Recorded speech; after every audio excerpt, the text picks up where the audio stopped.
Good night, teacher. I went on vacation with my family to San Andres. The plan was to stay 4 days.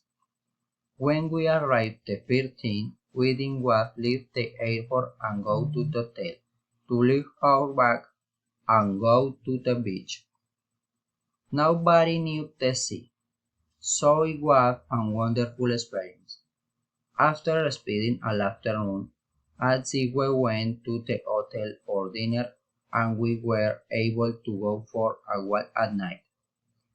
The next day, we were planning to go diving. We did it. We didn't know what to get out of the sea. We wanted to make the most of it.